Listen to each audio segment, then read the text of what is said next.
as previsões que estavam na nota. A nota trazia atualizações de agosto, que a gente trouxe já olhando para as últimas atualizações aí de setembro,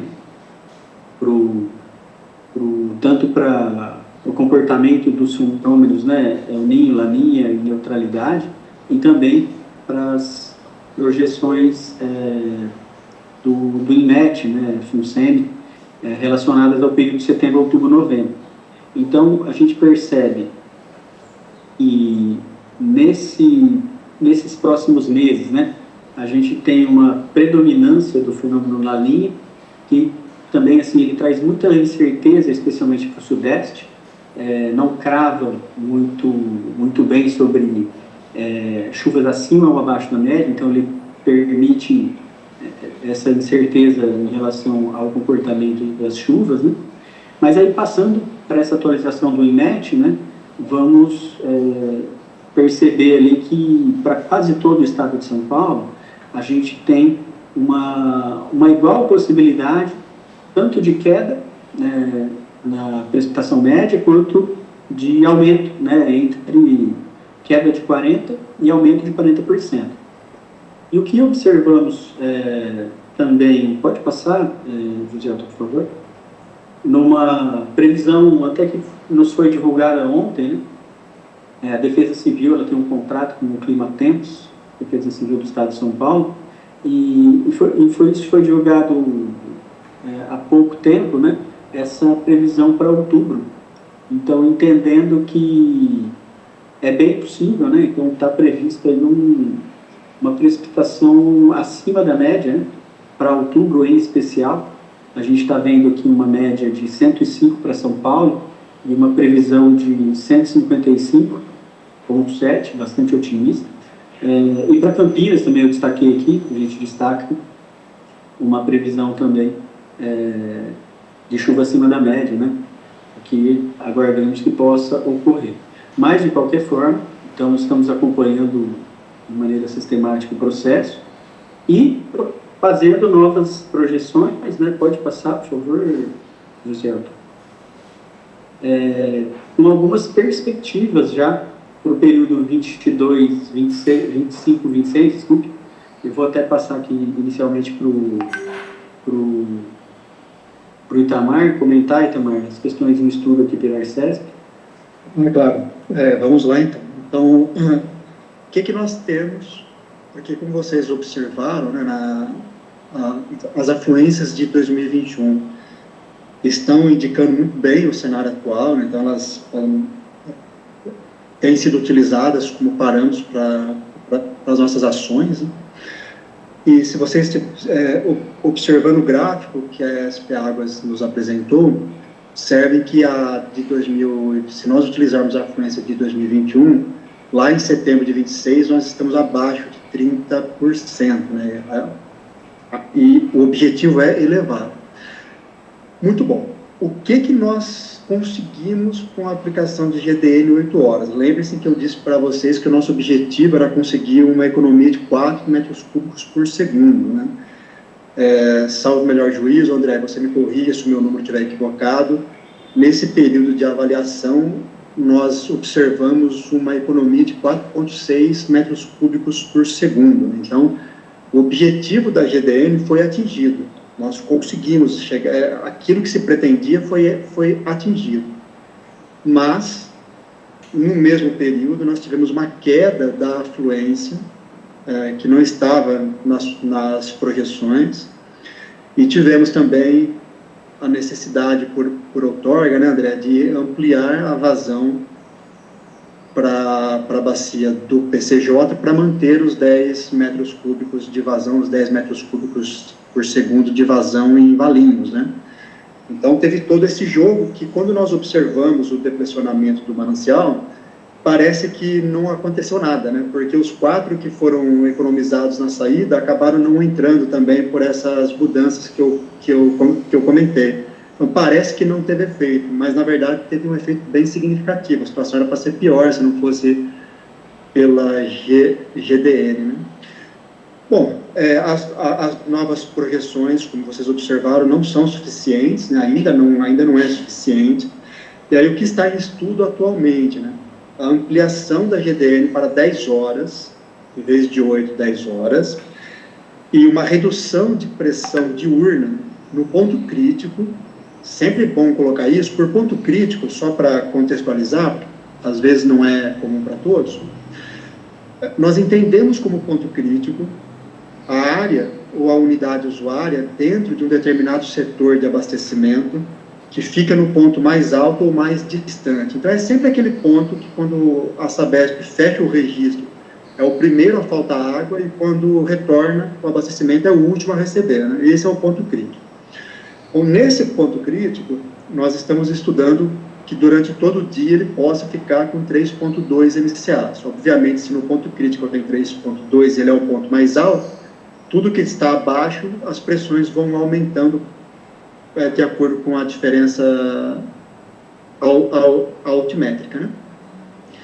Então, o que nós estamos estudando agora é, né, bom, qual é a quantidade de fato de usuários que poderiam ser penalizados com desabastecimento, caso se adotasse essa medida, né? E se mapeado, se existe a possibilidade de mitigar o desabastecimento específico desses usuários por outros meios. Então, isso está em estudo agora, na Arcesp, né? Se tiver uma alteração do quadro de GDN, essa é uma grande possibilidade. E caso ocorra o agravamento da situação, principalmente com decretação de crise hídrica, né? Aí existe a possibilidade de adoção de bandeiras tarifárias para conter, de fato, o consumo. Então, são duas possibilidades que estão em estudo agora.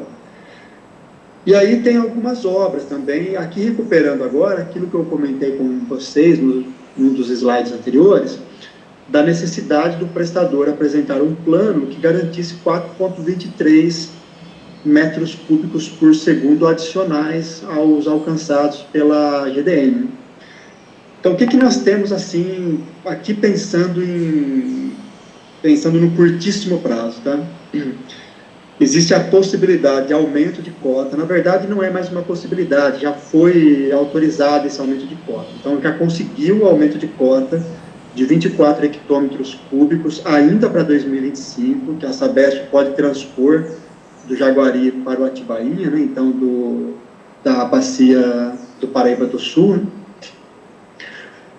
Para a bacia do PCJ e de lá para a região metropolitana. Isso equivale a 2,3 metros cúbicos por segundo adicionais até o final do ano. Também um aumento da vazão de transposição do Itapanhaú, então do Itapanhaú para o Biritiba. Essa transposição já opera hoje. Ela tem uma carência porque não há ainda abastecimento de energia elétrica, não há o fornecimento de energia elétrica, o que reduz a capacidade de transposição. Todavia, né, hoje opera com geradores movidos a óleo diesel. Já foi solicitado para a Arcesp a possibilidade de colocar novos geradores para garantir esse aumento de 1,7. Então, já é possível esse aumento também. Então, 2,3 da cota adicional, 1,7 do Itapanhaú para o Biritiba, e há a possibilidade, mas agora já para 2026, porque a cota para 2025 já está encerrada, né? Na verdade, está encerrada porque a capacidade de transposição via os bombeamentos não consegue transpor mais do que esses 24 hectômetros cúbicos adicionais, até o final de 2025. Para 2026, existe a possibilidade de 74,5 hectômetros cúbicos adicionais, caso a ANA, enfim, né, caso os órgãos responsáveis por autorizar essa outorga adicional permitam isso, né? Mas há a possibilidade potencial de 74,5 hectômetros cúbicos em 2026, o que também corresponderia aí a 2,4 metros cúbicos por segundo adicionais em 2026. Então, aquela conta de 8,23 se fecharia com esses conjuntos, com esses dois conjuntos, os dois primeiros, porque o segundo já é para 2026, né? E como a cota da Sabesp, se ela operar na máxima vazão possível, desde 1º de janeiro, vai se encerrar os 162 hectômetros cúbicos, se não me engano, acho que é agosto, alguma coisa assim, se não me falha a memória, é agosto. Então, também esse efeito adicional do último item seria percebido no último quadrimestre do ano que vem. Né? Para esse ano aqui, 2025, até metade do próximo ano, o que nós temos, de fato, são esses dois itens adicionais. Esse 2,3 hectômetros do Jaguari para o Atibainha e a transposição do Itapanhaú para o Biritiba. Existem outras obras? Existem, mas que não vão dar retorno, não vão dar resultados nesse momento. Então, eu não coloquei em outro slide, nós apresentaremos. André, ainda tem... Ah, sim. Bom, aqui é a mesma coisa, né? Só falando aqui, eu acho que é o mesmo slide, inclusive a parte inicial, André. A segunda é sua, André, o estudo pelas SPAGs. Sim. Eu adicionaria ali nas obras, né? É mais para o fim do período também, né, Tamar? Mas aquele 1 metro cúbico adicional na ETA de Cotia, né? Que também foi discutida pela SADESC.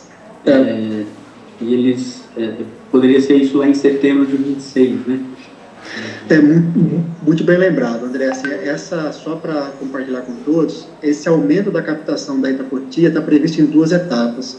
Até o final desse ano, ou no final desse ano, na verdade, começaria a operar um primeiro módulo com capacidade de 500 litros por segundo. E em 2020, lá em setembro de 2026, o segundo módulo com capacidade idêntica de 500 litros por segundo, que somado daria esse metro cúbico por segundo adicional. Então, em dezembro, tem mais 500 litros por segundo nessa equação. Muito bem lembrado, André. E lá para frente, em 27, né, na verdade, também essa última linha, que é a reversão lá do Taia-Supeba, né, que possibilitaria ampliação de 4 metros por segundo, né, então, mas isso não seria visível não auxiliaria nesse momento que a gente está enfrentando agora, né, olhando mais especificamente para o período seco do ano que vem. Né.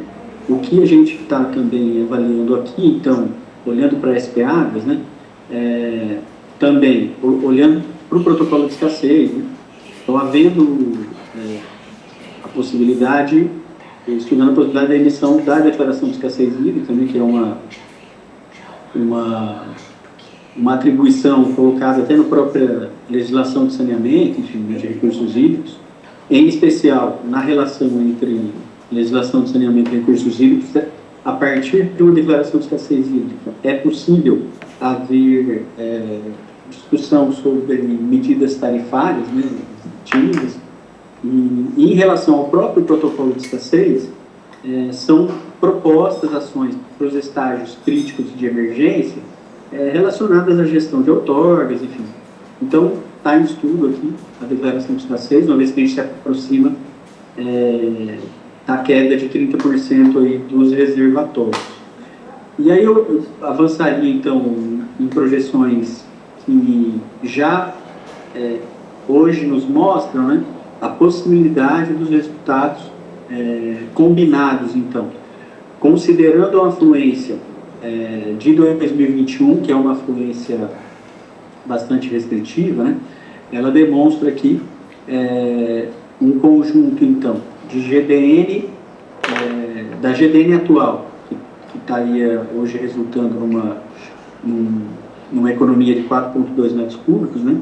Mais o Itapanhaú, 1,7, mais o Jaguari neste ano e até setembro do ano que vem, mais 1 metro cúbico do Cotia, a gente passa da linha pontilhada verde, que seria uma situação mais clara, né? Seria a situação sem essas ações, né?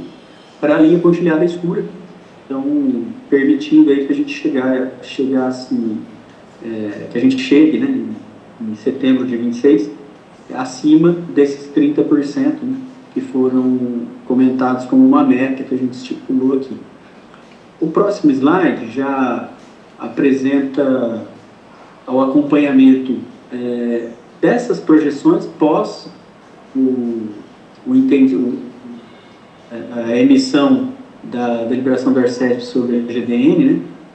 Então a gente percebeu ali, como o Itamar colocou, olhando para a linha azul, essa linha azul demonstra a diminuição da captação, né, da vazão operada aí, pela Sabesp no sistema integrado.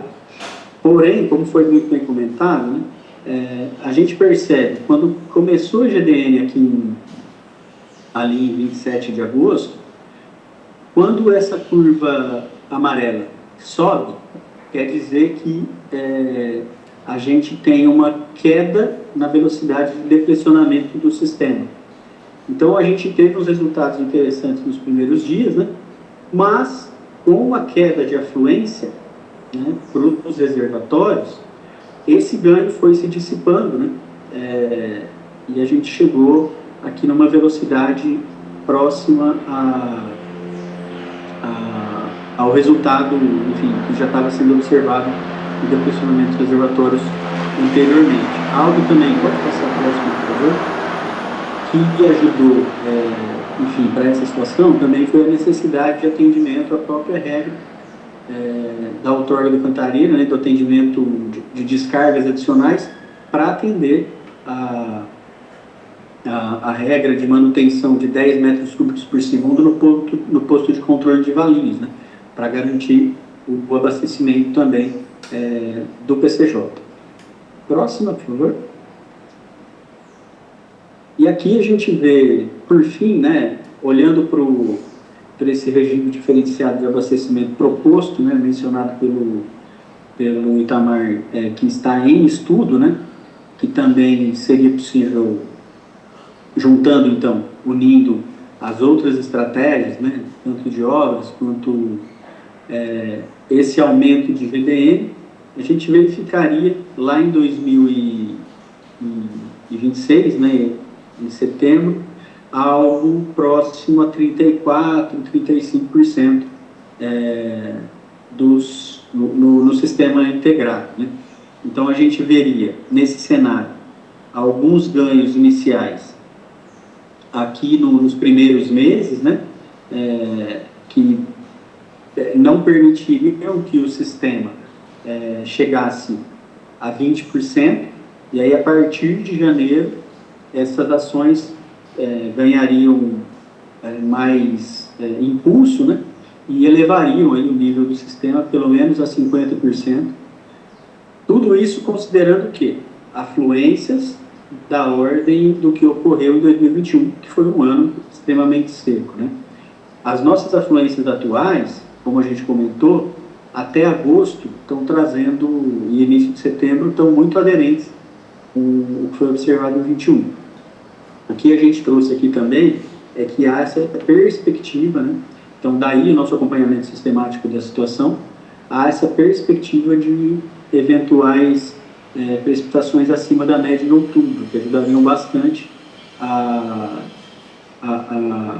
aumentar, né, o resultado dessas ações e poderiam resultar lá em setembro de 26 em uma reservação no final do período seco, né, de 26 praticamente, num armazenamento superior e também, eventualmente, aqui no final desse ano, já tendo alguns reflexos possíveis de observação, né? Porém, assim, o que a gente destaca, né, então, antes de finalizar aqui essa parte, o que a gente destaca é que há um compromisso, né, enfim, dos órgãos envolvidos, né, especialmente a RCEP e a SP Águas aqui, envolvidos no acompanhamento do processo, enfim, na emissão de diretrizes. Há um compromisso da emissão de boletins periódicos, então vão começar a ser emitidos essa semana, em razão da criação do Comitê de Integração. Estamos até estudando isso nesses próximos dias aqui, e deixar essa certeza de que há um acompanhamento sistemático da situação, com projeções semanais, enfim, olhando o que vai ocorrer e com essa previsão e estudo de ser necessário, né, declaração de escassez para ter medidas adicionais caso essas previsões, né, climáticas de precipitações que fujam aí do observado em 21 ocorram, né? Tamar, se quiser fazer mais algum comentário adicional, fique bastante à vontade. Não, André, acho que você fechou bem, André, assim, acompanhamos aí suas considerações finais. André, se não me falha aqui, acho que o Amaury está com a mão levantada, né, o Amaury Colac. Amaury, caso você tenha alguma colocação, alguma dúvida, fique à vontade para tomar a palavra. Oi, Amaury, boa tarde. Só não passei que a gente estava encerrando ainda, fique à vontade. Tá bem. Bom, gostaria, em primeiro lugar, de parabenizar a realização dessa reunião, parabenizar a André, Itamar, Anderson, pela promoção dessa reunião, para que nós pudéssemos ter mais elementos, ter informações niveladas, né? Conhecimento nivelado dos comitês que sofrem, né, os efeitos dessa crise. E eu gostaria de destacar que além do AltCP, né, o PCJ, que está aqui presente, representado por vários de seus integrantes, né, o secretário Denis, o pessoal da agência PCJ, que está aqui. Então, e também o Paraíba do Sul. É muito importante porque, inclusive, naquilo que foi apresentado aqui, está lá colocado, né, o aumento da transferência de águas do Jaguari para o Atibaia, ou seja, o sistema Cantareira. E isso mexe também com pode, né, mexer com as disponibilidades no Paraíba do Sul. Da mesma forma, a Baixada Santista pode se ver também numa situação de agravamento do abastecimento, porque existem transferências de águas da Baixada Santista para o Alto Tietê, e são importantes. Itapanhaú, você tem águas ali de Guaratuba, de Capivari, que são transferidas para o Sistema Integrado Metropolitano. Então, acho importante agregar, no mínimo, esses 4 comitês dentro de uma discussão que se promova, né, uma discussão participativa promovida aí pela SP Águas e pela Arcesp. Gostaria de destacar alguns comentários. Né? Torna-se evidente a necessidade de elaboração de um plano de contingência. O plano de contingência é algo absolutamente necessário e que nós devemos desenvolver de forma participativa, tá? e que tenha, de fato, aí a participação não somente de municípios, né, mas dos principais setores da sociedade civil que são afetados pela eventual descontinuidade no abastecimento. Estão todos trabalhando para que a água não deve faltar. Né? Acho que esse é um mantra que eu aprendi nos tempos do Sabesp. A água não pode faltar. Né?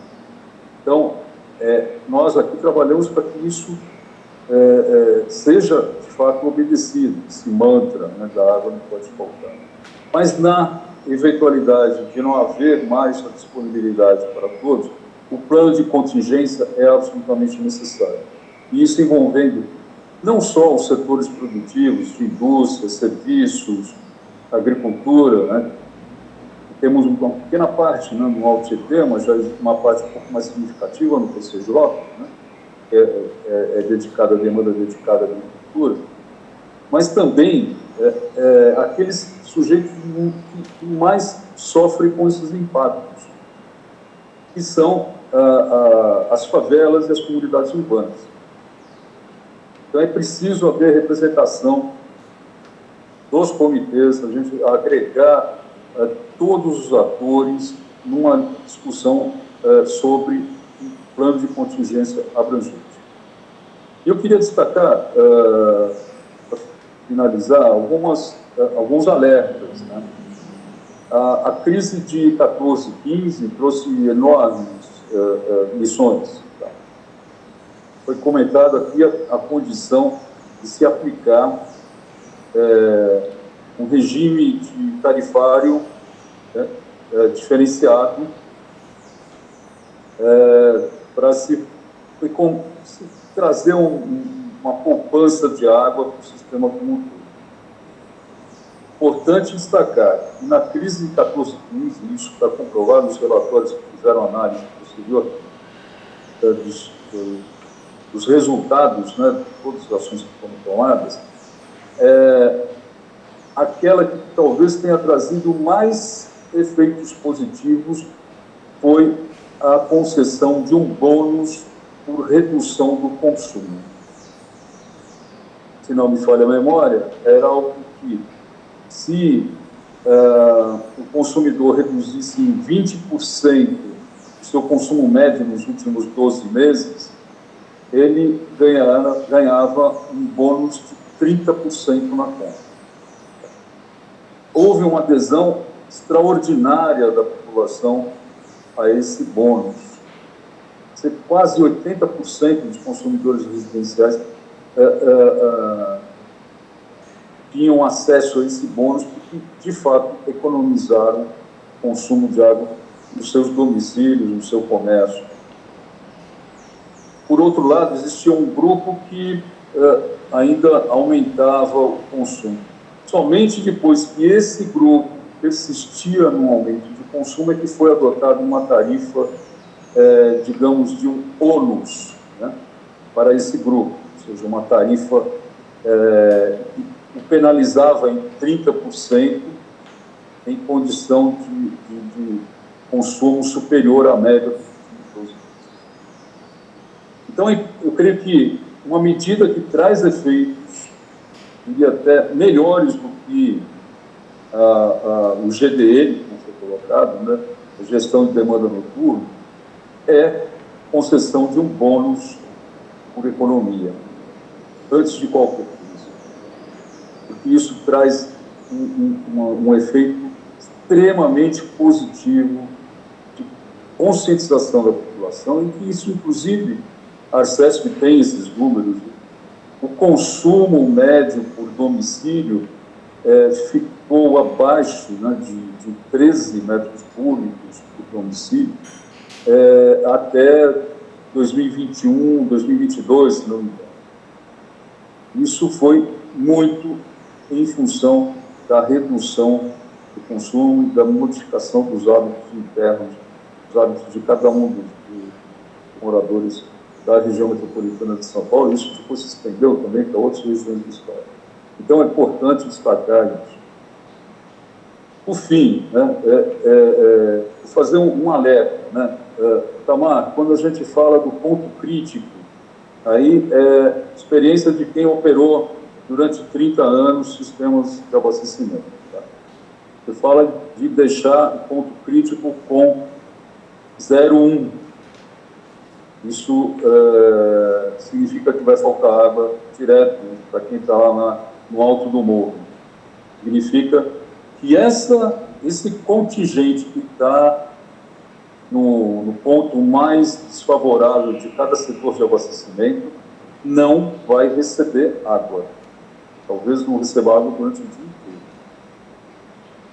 Então, essa é uma preocupação enorme. É claro que, como você disse, é o primeiro que falta água e o último a ser normalizado no abastecimento. Então, quando você está trabalhando nisso e trabalhando com horários, o sistema, obviamente, ele não é um sistema elétrico, né, que você faz o abastecimento à velocidade da luz. Né? Não é. Né? Você tem a pressão, você tem a equalização de pressão, você tem que abastecer todo mundo que está embaixo, tá? Para chegar lá no alto do morro. Então, se ficar numa condição dessa, cuidado, vai faltar água para esse povo que está nas condições mais desfavorecidas de cada setor de abastecimento. E, por fim, né, eu tenho observado aí como é que estão os mananciais, né, quando a gente fala do armazenamento total, em torno de 30%, o Alto Tietê com 26%, né. Observe que em 14, 15, nós tínhamos um enorme pulmão de reservação de água no sistema Guarapiranga-Billings. As chuvas ali aconteciam, na porção sul da região metropolitana de São Paulo, e a Guarapiranga e a Billings estavam com níveis extremamente satisfatórios e permitiram que esses sistemas ampliassem a sua área de atendimento, a área de abrangência, tá, por sobre porções importantíssimas do Cantareira e do Alto Tietê. Tá. Nesse momento, esses sistemas estão com um depressionamento preocupante. Tá. Então, eu acho que deve ser analisado o risco de que todos os mananciais de grande porte, quando eu falo todos, é o Cantareira, é o Alto Tietê, é o Guarapiranga, é Billings, todos eles tenham situações críticas em termos de abastecimento, em termos de reservação. E um detalhe, Billings, na época, era operada pela EMAI, empresa pública. Não é mais. E muitas vezes, né, se fez uma redução da produção de Henry-Borden, que era limitada somente ao horário de pico, mas muitas vezes não se utilizava isso para poder garantir a manutenção do nível operacional de Billings. Não sei se vocês sabem, existe um nível operacional de Billings que não é para se fazer, de fato, um aproveitamento para as águas de abastecimento, que é o nível da captação de Itaquacetuba, para transferência para Guarapiranga. Esse é o nível mínimo da Billings. Não é o nível outro utilizado historicamente pela Light, etc. Então,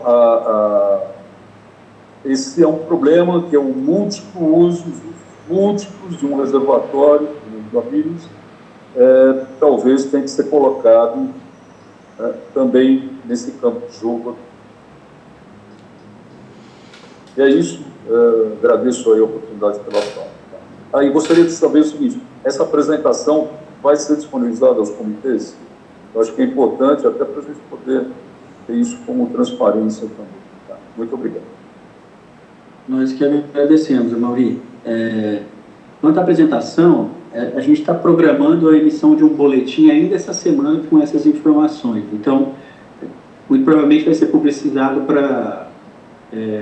acho que para toda a sociedade, esses resultados, essas ações, essas projeções. Então, caso a gente não disponibilize, é porque ainda essa semana vai, caso não ocorrer, a gente passa assim. Mas agradecemos muito os alertas, enfim, também as colocações.